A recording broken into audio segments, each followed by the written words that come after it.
Hi guys! Welcome to my channel. I-share ko po sa inyo kung paano magluto ng tofu sambal in Indian style. Actually, naka-fried na po siya para mabilis na lang po.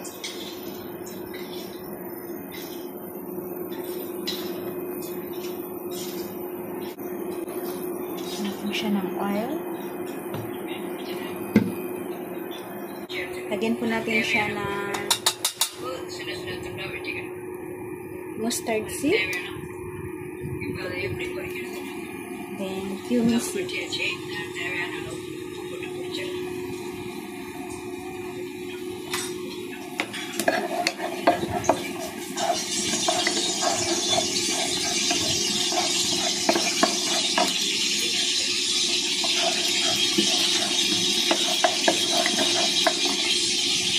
Dahil wala po akong curry leaf, lagyan na po natin yung ating onion, yung ating garlic, and this one, tomato.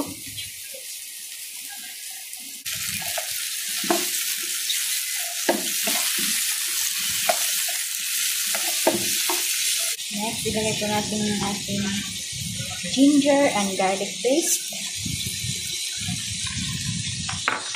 And this one. This is chili paste. Homemade po siya. Chili paste.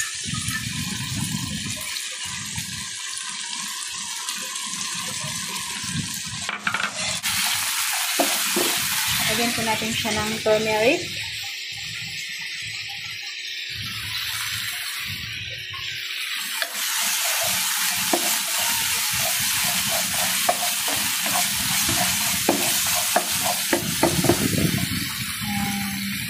This one is tamarind water. Lagyan po natin.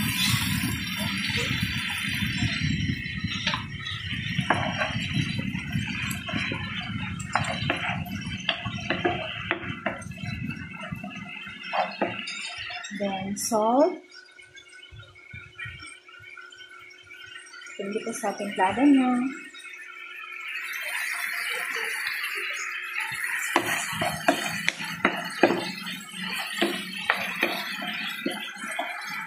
Then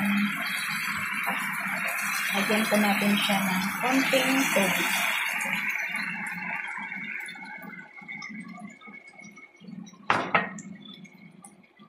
Guys, lagay na po natin yung ating fried tofu.